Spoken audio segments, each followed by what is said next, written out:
So here with Mike Flanagan, writer and director of Doctor Sleep. Thank you so much for being with us at W Radio Colombia. Well, thank you so much. It's a pleasure. So first question, have you been sleeping well?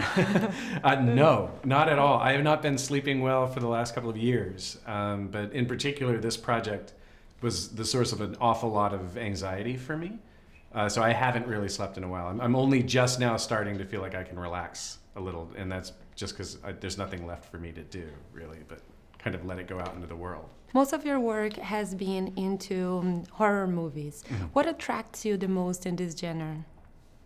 Well, I think when used properly, I think the genre is a really powerful tool for us, kind of as individuals, but also just as a society. It's a place where we can safely look at the things that frighten us the most or the darkest sides of our human nature in a very kind of safe and cathartic way that helps teach us how to be brave in short little bursts of time.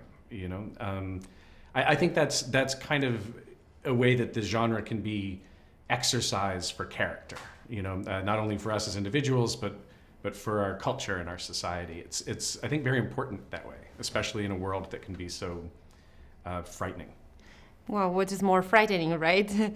And certainly Doctor Sleep does bring us a message. What is the main message that you believe that the movie brings to the society? For me, the principal message in Doctor Sleep is to look at that thing about us, not only as individuals, but collectively. That thing inside that makes us unique, that makes us special. So often there are so many voices around us that tell us we need to hide that, either to protect ourselves or protect our families. There are all sorts of reasons why the world will tell us to take that special thing inside of us and hide it as deeply as we can. And I think the message of this story is to let that shine, is to let it out, no matter if the world is dangerous, no matter if it's going to put you in danger or people that you care about. That the important thing is to not be intimidated by that world, by that darkness. Talking about darkness, what is the most challenging or the most difficult part of the movie that you think it was to create in this process?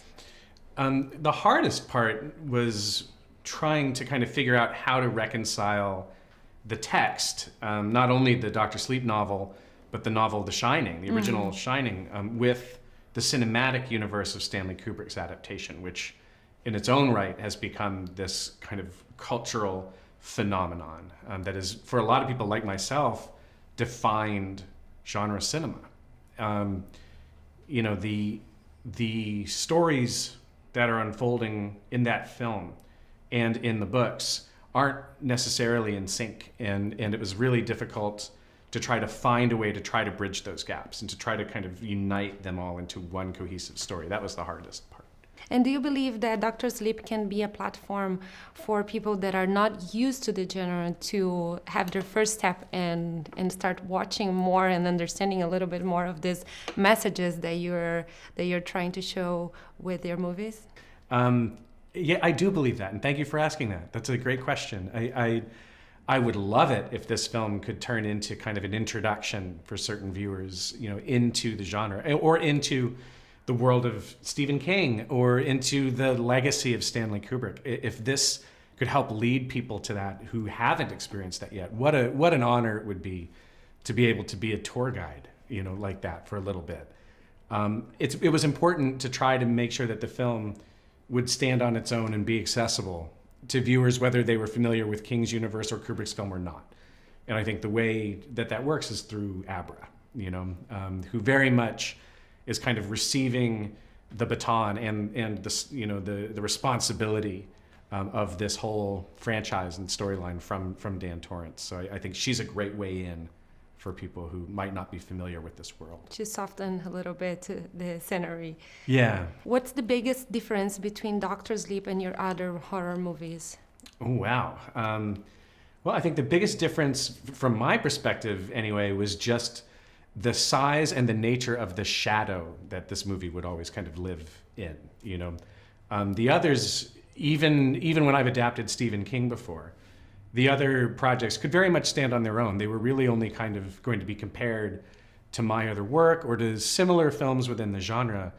But the fact that this film was kind of born in the shadow of Kubrick's masterpiece, that makes it entirely unique as an experience for me, and I hope as an experience for the viewers too.